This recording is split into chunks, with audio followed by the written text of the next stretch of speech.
अक्सर लोग अपने आसपास की स्थितियों से असंतुष्ट होते हैं। लोगों को घट रही घटनाओं से बहुत सारी शिकायतें रहती हैं। जिसे देखो वही कहता मिल जाएगा कि ना जाने ये सब क्या हो रहा है।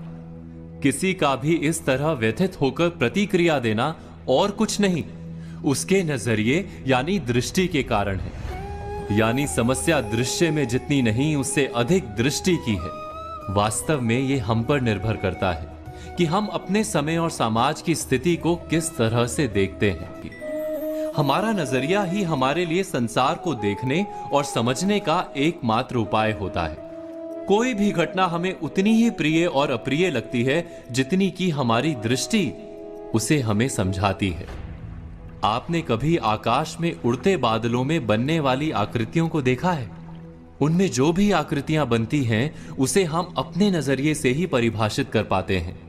एक ही समय में वो एक बादल का टुकड़ा किसी को शेर और किसी को खरगोश दिखता है।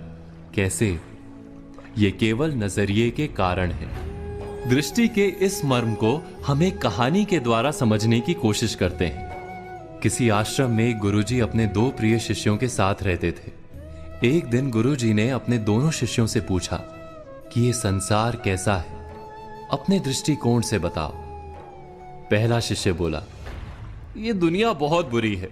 जितनी देर की रात होती है उतनी ही देर का दिन। कैसा संसार है, उजले दिन के पीछे काली अंधेरी रात आती ही रहती है। अंधेरी रात को नष्ट करके केवल दिन दिन ही रहना चाहिए, बस केवल उजाला रहे। पहले शिष्य के बाद दूसरे शिष्य ने संसार को लेकर अपना नजरिया गुरुजी के सामने रखा। हर काली रात के बाद एक महाप्रकाशित दिन आरंभ होता है गुरुजी। सूर्य देव संसार को हर दिन नई ज्योति से भर देते हैं। लोग अपने अपने काम पर निकलते हैं। किसान हो, यात्री हो या पक्षी, सब अपने कर्म करते हैं। फिर थक कर आराम करने का समय हो जाता है। शाम घिरने लगती है तो हम सूर्य को विदा कर दीपक जलाते हैं और रात में भी उजाला कर लेते हैं।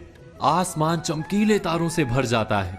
चंद्रमा का उदय होता है। रात के साथ दिन का क्रम बना रहना बहुत आवश्यक है, अन्यथा हम प्रकाश का महत्व कैसे समझ पाएंगे? गुरुदेव ने दोनों के नजरिए को समझा। संसार वही एक है। हम इसे कैसे देखते हैं उस पर निर्भर करता है।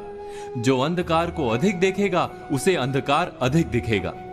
जो प्रकाश को महत्व देगा उसे प्रकाश अधिक दिखेगा। इसीलिए दृश्य नहीं, दृष्टि को बदलने या सुधारने की आवश्यकता है।